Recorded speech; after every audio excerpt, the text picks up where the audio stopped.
Hello everyone, welcome to the smart IAS foundation. आज हम discuss करने वाले हैं 14 अगस्त 2024 के डेली करंट अफेयर्स DCA। तो आज हम क्या क्या टॉपिक्स डिस्कस करने वाले हैं उसको पे पहले समझ लेते हैं।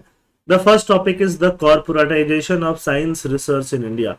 इंडिया में जो साइंस रिसर्च है उसको कॉर्पोरेटाइज किया जा रहा है। तो करना सही है कि नहीं है, करना चाहिए कि नहीं करना चाहिए, ये पूरा एनालिसिस हम करेंगे। किस टॉपिक के लिए इंपॉर्टेंट होगा? जीएस पेपर 3 के लिए इंपॉर्टेंट होगा। जीएस पेपर 3 में क्या है? Subject science and take.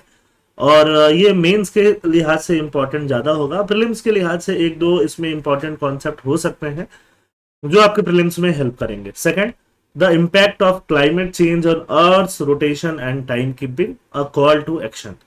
तो जहां तक रोटेशन की बात है, अर्थ के रोटेशन की बात है, अर्थ का टाइम कीपिंग का बात है, ये जीएस पेपर 1 ज्योग्राफी के लिहाज से बहुत इंपॉर्टेंट है। और एक तरह से ये क्लाइमेट चेंज का इम्पैक्ट है। तो ये जीएस पेपर 3 इन्वायरमेंट में भी पूछा जा सकता है, बट यहाँ पे हम लोगों ने इसको ज्योग्राफी के अंदर रखा है। और इसके अंदर जो भी कॉन्सेप्ट होंगे obviously they are going to be important for the prelims for sure. Third, Kolkata's doctor rape and murder, a reflection on women's safety failures. तो जीएस पेपर 1 में हमें वुमेन्स के रिलेटेड चीजें पढ़नी होती हैं। जीएस पेपर 2 में डायरेक्टली सोशल जस्टिस में वल्नरेबल सेक्शन में हमें वुमेन और उनसे रिलेटेड जो भी पॉलिसीज प्रोग्राम है वो पढ़ना होता है। तो इसको हमने रखा है जीएस पेपर 2 के अंदर। प्रीलिम्स में ये कितना काम आएगा? प्रीलिम्स में जो भी यहाँ पे पॉलिसीज हैं या जो भी एक्ट्स हैं, लॉज हैं, वो आपको पता होने चाहिए। प्रीलिम्स में वो सारे काम के होते हैं। तो हम लोग अब स्टार्ट करते हैं discussion. The first topic is the corporatization of science research in India. The article discusses the increasing corporatization of science research in India, particularly in the context of government's policy under Prime Minister Narendra Modi. Modi ji के अंदर science research को corporatise किया जा रहा है। ये सही है? कितना सही है इसको हम लोग समझते हैं। प्राइम मिनिस्टर ने एड्रेस किया था during the inaugural address of 107 science congress in Bengaluru in January 2020। जनवरी 2020 की बात हो रही है, इस साल की बात नहीं हो रही है। Prime minister Narendra Modi articulated the government vision for science in India. India को में साइंस को लेके क्या गवर्नमेंट का विजन है, और ये कीवर्ड है। ये कीवर्ड आपको याद रहना चाहिए जो डायरेक्टली आप साइंस एंड टेक में लिखोगे। क्या क्या कीवर्ड है? Innovate, patent, produce, prosper. Innovate करना है, पेटेंट बनाना है ना, पेटेंट राइट्स लेने हैं, प्रोड्यूस करना है उसके based on the patent right, and then prosper करना है, तब प्रॉस्पेरिटी आएगी। आप कुछ इनोवेशन करोगे, इनोवेशन करके उसका पेटेंट राइट लोगे, फिर पेटेंट राइट लेने के बाद उस पे बेस्ड टेक्नोलॉजी पे बेस्ड प्रोडक्शन होगा, और उससे उससे क्या होगा? प्रॉस्पेरिटी आएगी उसको सेल आउट करने के बाद, है ना। तो मतलब ये प्रॉस्पेरिटी वाला जो टर्म है ऑब्वियसली, या प्रोड्यूस वाला टर्म है, ये फिर हम लोग यहाँ पे जा रहे हैं, किस पे जा रहे हैं? कैपिटलाइजेशन की तरफ जा रहे हैं। The statement signal the emergence of a new policy direction for knowledge production. Knowledge production को लेके एक नया पॉलिसी डायरेक्शन की बात हुई थी प्राइम मिनिस्टर मोदी के लीडरशिप के अंदर। अब कॉर्पोरेटाइजेशन का मतलब क्या होगा? फंडिंग अप्रोच जो गवर्नमेंट हमेशा फंड करते आई है उसमें एक शिफ्ट देखने को मिलेगा क्या? Over the years the ruling regime has steered laboratories. Laboratories को कौन स्टीयर करता है? Ruling regime. And research centre towards earning revenue from external source, जिससे कि वो एक्सटर्नल सोर्स से क्या अर्न करे? Revenue. And by marketing their expertise, उनकी मार्केटिंग, अपने एक्सपर्टीज को वो लोग क्या करें? मार्केट भी करें। ये बात चल रही है ना। The goal is to invest surplus fund in developing technology for national mission, moving away from reliance on public support. Goal क्या है? इन्वेस्ट करना। इन्वेस्ट कितना? सरप्लस फंड को टेक्नोलॉजीज डेवलप करने में, नेशनल मिशन के अंदर, जैसे सुपर कंप्यूटर मिशन वगैरह वगैरह मिशन तो जो चलता है वहां पे तो पैसे इन्वेस्ट करो ही, उसके अलावा भी पैसे इन्वेस्ट किया जाए टेक्नोलॉजीज में, है ना। देहरादून डिक्लेरेशन जो है साइंस एंड टेक से रिलेटेड है। This policy shift can be traced back to Dehradun declaration. पहले हम लोग साइंस एंड रिसर्च करते थे just for the sake of science and research, कि कुछ इनोवेट करके अच्छा लगा, कुछ हम लोग अंडरस्टैंडिंग लेके आए। बट अब साइंस एंड टेक जो रिसर्च है, रिसर्च का मतलब क्या है? रिसर्च का मतलब हम कुछ नया प्रोड्यूस कर पाए, है ना, और नया प्रोड्यूस कर पाए, उसको सेल कर पाए, उसको उसको यूज कर पाए, उस बेनिफिट को। तो अब हम लोग इस तरह से जा रहे हैं, कॉर्पोरेटाइजेशन मॉडल में जा रहे हैं, जो 2015 से थोड़ा थोड़ा दिखने लग गया था, है ना। पॉलिसी शिफ्ट में देहरादून डिक्लेरेशन हुआ था CSIR का। CSIR क्या है? Council of scientific and industrial research lab वहां पे उन्होंने बात किया था कि अब वो जो भी पेटेंट बनाएंगे, है ना, उस पेटेंट को वो लोग बेच सकते हैं, मार्केट कर सकते हैं, है ना, जिससे कि वो उनका रिसर्च जो है वो सेल्फ फाइनेंस हो सके। मतलब उनके रिसर्च में फिर गवर्नमेंट को पैसा बहुत ज्यादा नहीं लगाना पड़े, रादर देन वो खुद से ही रिसर्च का काम कर सके। This mark the beginning of the corporatisation of science research where state owned entities, CSIR क्या है, स्टेट ओन्ड है, गवर्नमेंट ओन्ड है, are treated as a market community, है, उसको आप जो स्टेट ओन्ड है उसको आप मार्केट कम्युनिटी की तरह ट्रीट कर रहे हो, और उसको सेल्फ सस्टेनेंस मॉडल, एक बिजनेस मॉडल की तरफ इनकरेज किया जा रहा है। ये सही है कि गलत है उस पर मैं अभी नहीं जा रहा, बट ऐसा किया जा रहा है ना, इनकरेज किया जा रहा है कंपनीज को सेक्शन 8 कंपनीज बनना। Since institutes are now motivated to establish research centre registered as section 8 companies, मतलब नॉट फॉर प्रॉफिट कंपनीज को हम लोग क्या बोलते हैं, सेक्शन 8। 2013 जो एक्ट है, उस एक्ट में सेक्शन 8 में, कंपनीज एक्ट के सेक्शन 8 में वही कंपनीज है जो नॉट फॉर प्रॉफिट है। प्रॉफिट के लिए वो पैसा नहीं कमा रही, बट पैसा कमा रही है कि सेल्फ सस्टेनेंस हो सके। अलाउिंग प्राइवेट कंपनीज और share holder to invest in this venture, जिससे कि प्राइवेट कंपनीज भी यहाँ पे इन्वेस्ट कर सकती है ना। अनुसंधान national research foundation, ANRF act, ये काफी इंपॉर्टेंट एक्ट है 2023 का, है ना, फाउंडेशन है। The ANRF was establish under the ANRF act to fund research and strengthen linkage between research and development, academia and industry, जिससे कि रिसर्च को स्ट्रेंथन किया जा सके, रिसर्च एंड डेवलपमेंट को लिंक किया जा सके, है ना, एकेडमिया इंडस्ट्री को लिंक किया जा सके। इन सब सारी चीजों की वजह से ANRF एक्ट आया था, और जो बॉडी बनी अनुसंधान नेशनल रिसर्च फाउंडेशन बना। गवर्नमेंट का फोकस क्या है, 2024 के बजट स्पीच में फाइनेंस मिनिस्टर श्री निर्मला सीतारमन जी ने क्या बोला है कि ANRF जो है वो बेसिक रिसर्च पे फोकस करे और प्रोटोटाइप डेवलपमेंट पे फोकस करे। प्रोटोटाइप मतलब कुछ नया इनोवेशन का कुछ प्रोटोटाइप बनाना, उसको फिर बेचना, फिर जो प्राइवेट कंपनीज हैं फिर उस प्रोटोटाइप से बहुत सारा प्रोडक्शन करेंगे, है ना। और यहाँ पे इससे क्या होगा, जो रिसर्च कंपनीज होंगे CSIR वगैरह, उनको प्राइवेट कंपनी फंड करेंगे क्योंकि उन्होंने प्रोटोटाइप बना के दिया।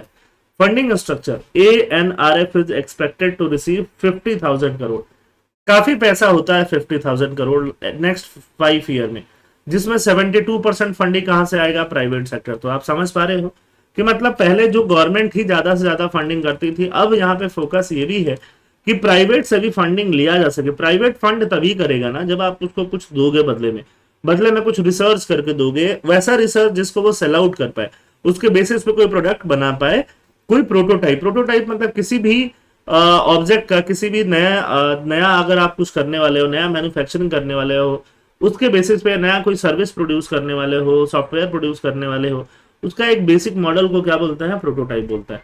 The funding model reflect the government intention to reduce its role in research funding. Government चाहती है कि अपना फंडिंग में, रिसर्च में रोल जो है वो धीरे धीरे घटा ले। अगर हम यूएस से कंपेयर करते हैं तो क्या होगा, in the US where research and development have increasingly relied on private funding, US में प्राइवेट फंडिंग पे ही ज्यादा रिसर्च रिलाइड है। वहां पे फोकस किस पे है, IT एंड फार्मास्यूटिकल पे, जिसको वो बेच सकते हैं, मार्केट कर सकते हैं। The knowledge generated through research is often treated as commodity for the market, जो भी नॉलेज जनरेट होता है वो मार्केट के लिए कमोडिटी का काम करता है। New liberal influence, the global adoption of new liberal economic policies has accelerated private sector involvement in funding science. New liberal economic policies, जो भी ग्लोबल एडॉप्शन हुआ है, न्यू लिबरल का मतलब मार्केट बेस्ड, है ना, कि गवर्नमेंट का रोल कम रहे और मार्केट का रोल जो होता है वहां पे जाता रहे। मार्केट बेस्ड जो भी रिफॉर्म्स हुआ है, मार्केट के ऊपर सारी चीजें छोड़ दी गई हैं, गवर्नमेंट का रोल मिनिमाइज जहां पे कर दिया गया है, वहां पे फंडिंग कौन करेगा, फंडिंग प्राइवेट ही कर रही है और उससे बेनिफिट भी प्राइवेट सेक्टर ही ले रहा है। The integration of science and technology has also been more rapid with scientific advances quickly leading to marketable product. Scientific advances फिर कहां जा रही हैं, मार्केटेबल प्रोडक्ट तक जा रही हैं। इंटेलेक्चुअल प्रॉपर्टी राइट, अगर आपने कुछ साइंटिफिकली कुछ नया चीज बनाया तो वो कॉन्सेप्ट जो है वो आपका इंटेलेक्चुअल प्रॉपर्टी है। Based on your intellectual property, नया कॉन्सेप्ट पे आप एक राइट गेन करते हैं जिसको क्या बोलते हैं, intellectual property right. Intellectual property right जैसे आप एक साइंटिस्ट हो या फिर एक प्रोफेसर हो, आपने कुछ रिसर्च किया, उसको पेटेंट कराया, तो आपका इंटेलेक्चुअल प्रॉपर्टी राइट के अंदर आ जाएगा।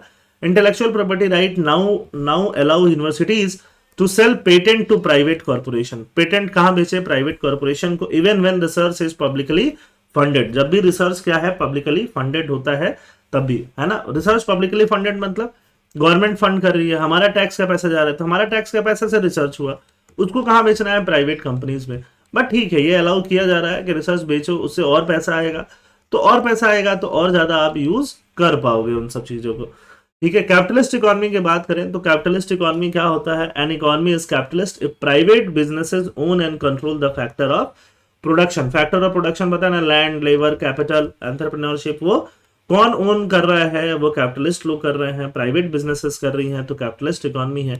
फ्री मार्केट इकोनॉमी जहां पे डिमांड पे, सप्लाई पे सारा कुछ डिपेंड करता है, गवर्नमेंट का इंटरवेंशन मिनिमल होता है या इनफैक्ट नहीं भी होता है, उसको हम कैपिटलिस्ट इकोनॉमी बोल देते हैं, है ना। Stated versus actual objective of ANRF. ANRF का एक्चुअल ऑब्जेक्टिव था नेचुरल साइंस में रिसर्च करना, क्यूरियोसिटी ड्रिवन रिसर्च, कि अच्छा कुछ स्पेस ड्रिवन रिसर्च या कुछ भी क्यूरियोसिटी ड्रिवन रिसर्च, भले ही उससे इकोनॉमिक बेनिफिट नहीं हो, भले ही उससे कुछ नया चीज क्रिएट नहीं हो, बट हाँ इकोनॉमिक ड्रिवन रिसर्च की बात नहीं थी, नेचुरल साइंस वाले रिसर्च की बात थी। बट धीरे धीरे ऐसा लग रहा है कि कैपिटलिस्ट मार्केट में यहाँ भी सब सर्वियंस होता जा रहा है एएनआरएफ भी, या फिर उसको भी ऐसा सजेस्ट किया जा रहा है कि एएनआरएफ भी वैसे रिसर्च में अपने आप को इन्वॉल्व करे जिससे कि वो प्रोटोटाइप्स बना पाए जिसको सेल आउट किया जा सके। प्राइवेट सेक्टर का रिलेटेंस होता है, reluctance. The private sector is unlikely to fund basic science. Basic science, natural science जिससे कि बेनिफिट नहीं होगा मॉनेटरी, प्राइवेट सेक्टर तो फंड नहीं करने वाली है ना, तो ऑब्वियसली फिर एएनआरएफ कैसा हो जाएगा? एएनआरएफ वही सब रिसर्च कर पाएगा जिसको कि प्राइवेट पार्टीज फंड कर पाए। तो पब्लिक फंडिंग की इसलिए जरूरत रहेगी और पब्लिक फंडिंग चाहिए ही चाहिए जिससे कि बेसिक रिसर्च हो पाए। बेसिक रिसर्च का मतलब क्या है? A widely accepted definition of basic scientific research is the pursuit of knowledge to understand natural process. अर्थ कैसे बना, सन कैसे बना, है ना, यूनिवर्स कैसे एक्सपैंड हो रहा है, डार्क एनर्जी क्या है, डार्क मैटर क्या है, नेचुरल प्रोसेस को अंडरस्टैंड करना। अब इसको अंडरस्टैंड करने से ऐसे रिसर्च में ऑब्वियसली कुछ खास मॉनेटरी बेनिफिट तो आएगा नहीं, तो इसलिए गवर्नमेंट का फंडिंग रिक्वायर्ड रहेगा। बाकी कंट्रीज से कंपेयर करें, इंडिया 5th नंबर पे आता है जीडीपी में, टॉप 10 कंट्रीज में आता है, फिर भी रिसर्च में सिर्फ 0.6 से 0.7% जो जीडीपी खर्चा लगता है वो भी गवर्नमेंट का लगता है। साउथ कोरिया में 2 to 3%, even more than 4% GDP भी ये लोग खर्च कर देते हैं। कहाँ? सिर्फ रिसर्च में, सिर्फ रिसर्च और डेवलपमेंट में ये लोग खर्च कर देते हैं, है ना। तो अगर पब्लिक फंडिंग डिक्लाइन करेगा तो नेचुरल साइंसेज, बेसिक साइंसेज जिसका मार्केट वैल्यू नहीं है वहां पे रिसर्च हमारा डिक्लाइन कर जाएगा और फिर स्कूल से, कॉलेजेस से भी वो चीज गायब होने लग जाएगी, वहां हम पीछे हो जाएंगे। Impact on curiosity driven science. Without increase public investment, public investment चाहिए ही चाहिए, है ना। गवर्नमेंट चाह रही है प्राइवेट इन्वेस्टमेंट बढ़े, that is good, but public investment is necessary. Curiosity driven science in India universities could decline leading to a potential loss of public trust in science. Science में पोटेंशियल लॉस ही हो जाएगा, है ना। Technology आप BTech कर रहे होगे but science, BSc, MSc, masters वैसे नहीं करोगे, जो कि इंटरेस्ट घट ही गया है। Importance of autonomy, it is crucial to maintain an environment of free inquiry. Free inquiry कैसे मेंटेन होगा? जब हम लोग बेसिक साइंसेस पे फोकस कर पाए, है ना। और एएनआरएफ एक्ट से क्या होना चाहिए? रिसर्च इंस्टीट्यूट जो भी हैं उनको ऑटोनॉमी मिलना चाहिए, साथ साथ फंडिंग भी मिलना चाहिए। नीरजा गोपाल जयाल जो कि एक पॉलिटिकल साइंटिस्ट हैं, वो क्या बोलते हैं? यूनिवर्सिटीज में एजुकेशनल ब्यूरोक्रेसी होता है, वाइस प्रेसिडेंट जो वीपीज लोग होते हैं या वाइस चांसलर जो लोग होते हैं, वीसीज लोग, यूनिवर्सिटीज वाले, वो कई बार ऐसे काम करते हैं कि बहुत सारा हिंड्रेंस क्रिएट कर देते हैं। फ्रीडम नहीं मिल पाता एकेडमिशियंस को, अगर वहां पे कोर एकेडमिशियंस हैं, कोर प्रोफेसर्स हैं जो रिसर्च में काफी ओरिएंटेड हैं, उनको इतना फ्रीडम नहीं मिल पाता जो कि फ्रीडम की जरूरत है। फ्रीडम मिलेगा, एकेडमिक फ्रीडम बहुत जरूरी है। कौन सा फ्रीडम? एकेडमिक, जो वो एकेडमिकली करना चाहते हैं करे, जिससे कि open inquiry driven research culture जो है इंडिया में बढ़े। सेकेंड टॉपिक की तरफ बढ़ते हैं, the impact of climate change on earth rotation and time keeping, a call to action. तो सिलेबस मैंने जो ऊपर मेंशन करा है ये जीएस पेपर 1 ज्योग्राफी से रिलेटेड है, जीएस पेपर 3 से भी रिलेटेड है क्योंकि क्लाइमेट चेंज की बात हो रही है। द हिंदू इसका सोर्स है। अब बात क्या हो रहा है? बात ये हो रहा है कि जो भी पोल्स हैं, है ना, नॉर्थ पोल, साउथ पोल, वहां पे आइस होता है। अब आइस तो मेल्ट कर रहा है। अब आइस मेल्ट करने से पानी बनेगा, पानी बन के वो आगे फैलेगा, फैलने से क्या होगा? जो दिन है, अर्थ का रोटेशन है, अर्थ का रोटेशन पे इम्पैक्ट आ रहा है। अर्थ का रोटेशन पे इम्पैक्ट आएगा तो 24 घंटे का जो दिन और रात होता है उस पे इम्पैक्ट आना शुरू हो जाएगा। The article discusses the impact of climate change on earth rotation and time keeping system, particularly focusing on two primary phenomena. एक लूनर टाइडल फ्रिक्शन की बात हो रही है और melting of polar ice. Melting of polar ice तो समझना आसान है, मैं लूनर टाइडल फ्रिक्शन की बात भी आपको समझाऊंगा इस टॉपिक के अंदर। लूनर मतलब चांद को, मून को लूनर बोलते हैं। करंट कंटेक्स्ट क्या है? Scientist attribute a slow down in the earth rotation to climate change, especially the melting of polar ice caps, है ना। अगर आइस कैप्स, पोल पे रहने वाले आइस जो है मेल्ट हो जाएंगे, यहाँ वाले आइस आइस मेल्ट होके इधर पानी बनेगा, पानी बन के किधर आएगा? इक्वेटोरियल रीजन में आएगा। इक्वेटोरियल रीजन में आएगा तो इक्वेटोरियल रीजन क्या हो जाएगा? हैवी हो जाएगा, या फिर उसका रेडियस बढ़ जाएगा। रेडियस बढ़ जाएगा तो क्या होगा? रेडियस बढ़ने से रोटेट स्लो होगा, है ना। कोई भी चीज का अगर रेडियस बढ़ा दोगे उसका रोटेशन स्लो हो जाएगा। रोटेशन क्यों स्लो हो जाएगा? क्योंकि फिजिक्स में एक टर्म होता है मूवमेंट ऑफ इनर्शिया, है ना। मैं इस टर्म का नाम इसलिए ले रहा हूं क्योंकि आपको पढ़ना है, आपको बेसिक साइंसेस भी पढ़नी है as your part of syllabus in both UPSC and APSC. तो मोमेंट ऑफ इनर्शिया बहुत डिटेल में आप नहीं जानो, but you should know the name, है ना। कि कोई भी ऑब्जेक्ट है, अगर आप जितना ज्यादा एक्सिस ऑफ रोटेशन, जहां से उसको रोटेट कराना है, अगर वहां से रेडियस उसका कम है तो मोमेंट ऑफ इनर्शिया कम होगा और रोटेशन फास्ट होगा, मतलब बल्कि कम होगा, रोटेशन कराने में दिक्कत कम आएगा। वही कॉन्सेप्ट रिलेटेड है मोमेंट ऑफ इनर्शिया, है ना। जैसे मास एक कॉन्सेप्ट है, मास से क्या होगा? मास किसी ऑब्जेक्ट का हैवी होगा, फॉर एग्जांपल ट्रक, उसको मूव कराने में दिक्कत ज्यादा आएगी। वैसे ही मोमेंट ऑफ इनर्शिया किसी का हैवी होगा तो उसको रोटेट कराने में दिक्कत ज्यादा आएगी। समझ में आ रही बात? आई होप आपको समझ में आ रहा होगा। दिस फेनोमेना लीड टू, अब हो क्या रहा है? हो ये रहा है कि earth scientist attribute a slow down in the earth rotation, earth rotation में स्लो डाउन की बात कर रहे हैं, especially in the melting of polar ice caps, ठीक है। The phenomena lead to minuscule change in the duration of day। अब duration of day में थोड़ा सा चेंज हो सकता है, भले ही ये बहुत ज्यादा हमारे डेली लाइफ पे इम्पैक्ट नहीं डाले, बट टेक्नोलॉजी जिसपे कि हम आज के दिन में बहुत ज्यादा डिपेंड करते हैं उन पे इम्पैक्ट डालेगी। अब ये देख लीजिए, ये गर्ल को आप देखिए जो रोटेट कर रही है या डांस कर रही है, अगर ये अपने आर्म्स फैलाएगी तो आर्म्स फैलाने से इसका रेडियस बहुत ज्यादा बढ़ जाएगा।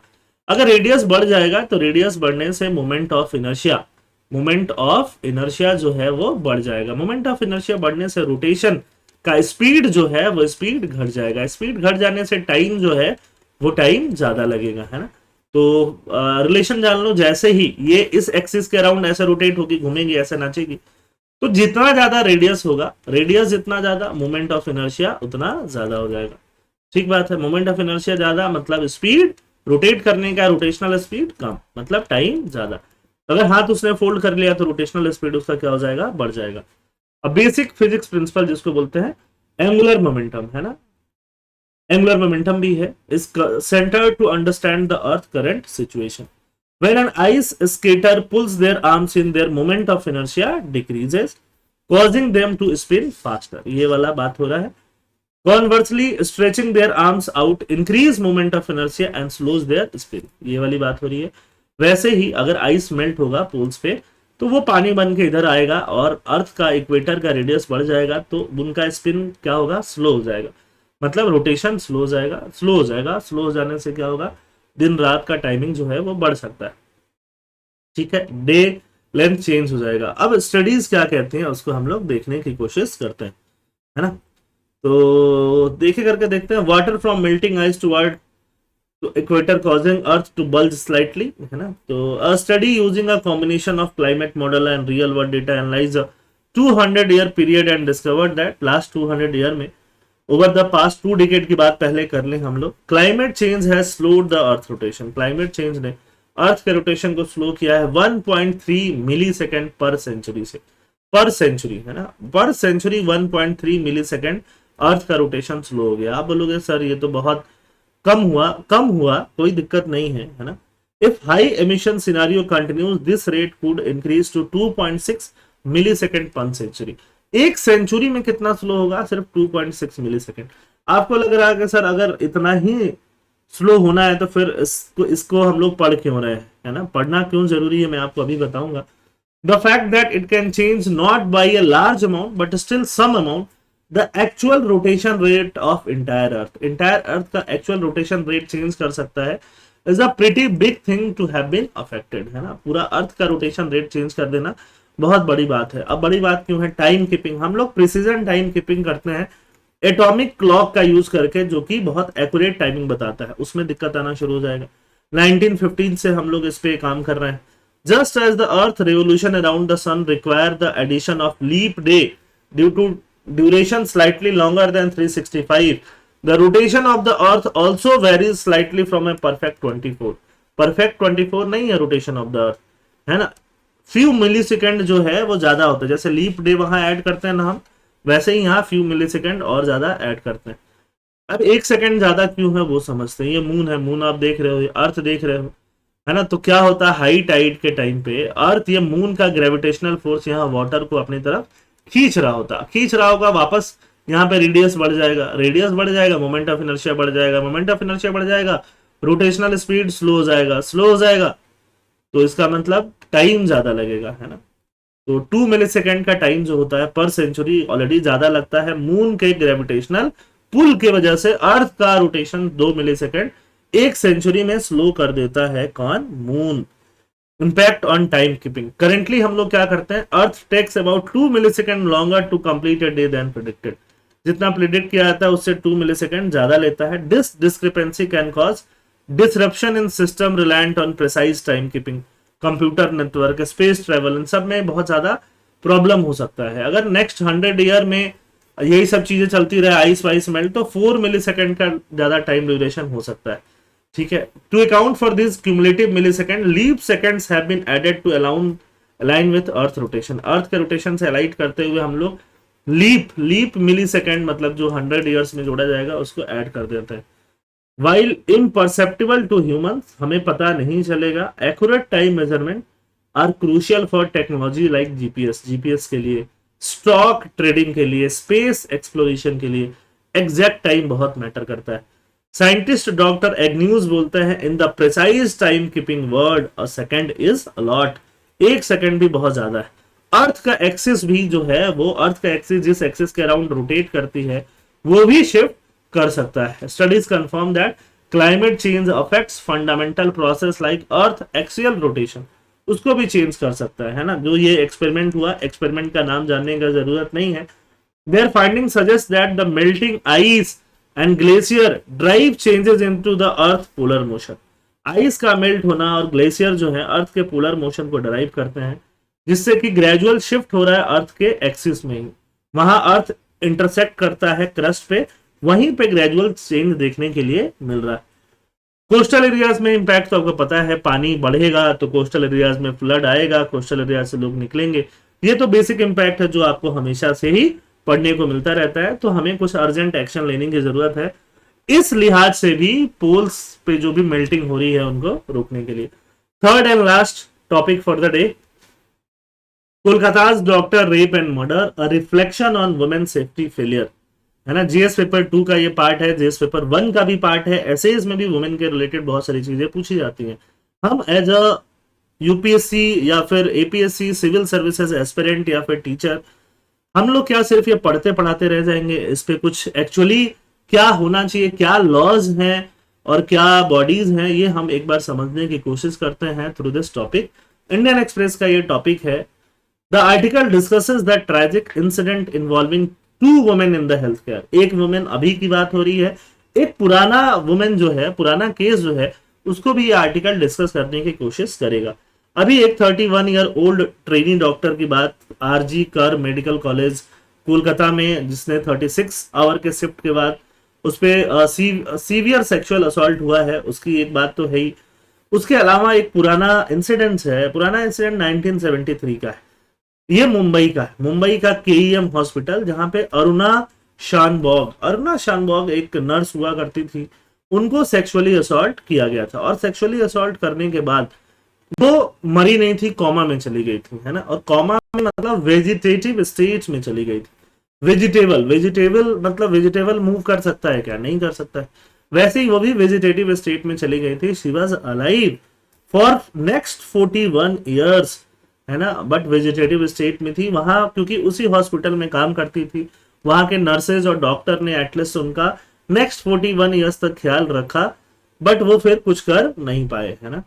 और यहाँ पे अरुणा शॉनवॉक से रिलेटेड फिर और भी केसेस है, सुप्रीम कोर्ट में भी केसेस गए कि क्या हमें ऐसे लोगों को मार देना चाहिए, है ना, जान से मार देना चाहिए या फिर उनका लाइफ ले लेना चाहिए नेचुरली अगर उनका डेथ नहीं हो रहा है, और ऐसा उम्मीद भी नहीं है कि नेचुरली उनका डेथ बहुत जल्दी होने वाला है या फिर वो रिकवर होने वाले हैं, उनसे रिलेटेड हमें क्या करना चाहिए। यूथेनेसिया का कॉन्सेप्ट आपने नाम सुना होगा। तो यूथेनेसिया के ऊपर जो सुप्रीम कोर्ट में केसेस गया है ना, कि अगर कोई पर्सन जो रिकवर नहीं हो सकता और वेजिटेटिव स्टेट में है या प्रॉब्लम में है, क्या उसको इंजेक्शन से या किसी चीज से मार देना चाहिए क्या। तो यहाँ पे अरुणा शॉनवॉक का केस उससे रिलेटेड है, ये भी हॉस्पिटल में सेक्सुअल हरासमेंट से रिलेटेड है, और अभी वाला केस भी हॉस्पिटल में सेक्सुअल हरासमेंट से ही रिलेटेड है। वुमेन सेफ्टी में क्या स्टेग्नेशन है, डिस्पाइट क्लेम ऑफ नारी शक्ति, the safety of women in India remains precarious. Precarious है, अच्छा नहीं है। अभी इन्वेस्टिगेशन से क्या पता चला कि सीसीटीवी कैमराज उस हॉस्पिटल के नॉन फंक्शनल है ना। Lack of on call room with washroom, है ना, ऐसा रूम जिसमें ये लोग रेस्ट कर सके 36 आवर की ड्यूटी के बाद, वो भी नहीं है जिसमें वॉशरूम वगैरह भी हो। हॉस्पिटल में वैसे एरियाज भी हैं जिनमें लाइट अच्छा नहीं है ना, और वुमेन को बोला जाता है कि डार्क में वैसा अवॉइड करो। इनएडिक्वेट सिक्योरिटी मेजर है हेल्थ केयर प्रोफेशनल्स के लिए। तो आप भी बोलोगे कि हाँ डार्क अवॉइड करना चाहिए, बट कैसे करें उसके ऊपर ये डेटा आपको समझ में आएगा। अनफुलफिल्ड प्रोमिसेस हैं, अनफुलफिल्ड प्रोमिसेस 2012 दिसंबर 16 निर्भया इंसिडेंट के बाद से, है ना। निर्भया फंड बजट बना 2024 50 में 25 में इंक्रीज भी किया गया 100%, बट डेटा ये बताता है 2013 से लेकर 2022 तक जितना फंड एलोकेट हुआ निर्भया फंड बजट, मतलब ऐसे वुमेन जो प्रॉब्लम फेस करती हैं उन प्रॉब्लम को ठीक करने के लिए सिर्फ हाफ बजट ही यूज हो पाया। मतलब पैसा भी एलोकेट हो रहा है, गवर्नमेंट पैसा यूज भी नहीं कर रहे हैं। तो क्या अगर ये एरिया जो था वो वहां पे लाइट नहीं था तो इस फंड का यूज करके लाइट दिया जा सकता था कि नहीं। क्या ऐसे हॉस्पिटल जिसमें वुमेन के लिए अलग से रूम नहीं है विथ अटैच वॉशरूम, क्या वहां पे एक रूम अलग से बनवाया जा सकता है कि नहीं विथ दिस निर्भया फंड। तो ये बहुत सारा क्वेश्चन अराइज होता है यहाँ से। फीमेल रिप्रेजेंटेशन जो है हायर एजुकेशन में बहुत राइज कर रहा है। इनफैक्ट अगर हम मेडिसिन की बात बोले, मेडिसिन में एमबीबीएस में एमडी में 1:1 है, एक गर्ल एक बॉय, रेशियो एकदम इक्वल है पढ़ने का, है ना। नर्सिंग की बात करें, नर्सिंग में 100 मेन है तो 310 वुमेन है, वुमेन 3 टाइम्स ज्यादा है। तो ऑब्वियस बात है आने वाले टाइम में हॉस्पिटल्स में आपको वुमेन ज्यादा दिखेंगे और मेन क्या दिखेंगे, कम दिखेंगे। Obviously we need women specific policies, women specific intervention in our hospitals and every workplace के लिए एक एक्ट बना 2013 में, the sexual harassment of women at workplace prevention prohibition redressal act 2013 में। इसको इंप्लीमेंट भी किया जाता है ना, बट पोश एक्ट भी कई बार इसको हम लोग बोल देते हैं, prevention of sexual harassment act, sexual harassment से प्रिवेंशन दिलाने वाला एक्ट। मई 2023 में supreme court criticised authorities for failing to ensure a safer workplace. इसके रिगार्डिंग वुमेन एक हर ऑफिस में शी बॉक्स भी बनाया जाता है जिसमें वुमेन क्या कर पाए, अपना कंप्लेन कर पाए सेक्सुअल हैरेसमेंट से रिलेटेड। इनफैक्ट ट्रेनिंग भी कराई जाती है, ट्रेनिंग कराई जाती है मेल एम्प्लॉय की, वुमेन एम्प्लॉय की, कि कैसे उनको बिहेव करना है वर्क प्लेस पे इस एक्ट के रिगार्डिंग। बट फिर भी ये चीजें हो रही हैं। अकाउंटेबिलिटी इंश्योर करना पड़ेगा। The administration of RG Kar medical college must confront its responsibilities toward the safety of student and staff. A broader societal introspection, हमें एज ए सोसाइटी भी इंट्रोस्पेक्ट करने का जरूरत होता है। अभी आप हल्ला करोगे, चिल्लाओगे, प्रोटेस्ट करोगे कि फांसी दो, जस्टिस दो, हुआ ना 2012 में आपने चिल्लाया ना, प्रोटेस्ट किए ना, है ना। उसके बाद से चारों जो भी कल्प्रिट थे उनको फांसी हो गया ना, फिर भी एक इंसिडेंट हुआ ना, और भी इंसिडेंट हुए ना। तो अगर किसी को फांसी देना है, इनकाउंटर कर देना है, मार देना है, that is okay, that is just addressing the symptom को हमने एड्रेस किया, बट जो रूट कॉज है उसको एड्रेस करना ज्यादा जरूरी है। कि ऐसे इंसिडेंसेस हो ही नहीं, इंसिडेंसेस रोकना ज्यादा जरूरी है। Lesson for the future, the imperative is to fulfil promises for empowerment and equality, a commitment to genuine justice and systemic change is essential to prevent future tragedies. Future tragedies को prevent करने के लिए ये सारी चीजें जरूरी हैं। I hope आपको सारी चीजें समझ में आई होंगी, और पीडीएफ आप टेलीग्राम चैनल से डाउनलोड कर सकते हो जिसका लिंक डिस्क्रिप्शन बॉक्स में है। थैंक यू, जय हिंद।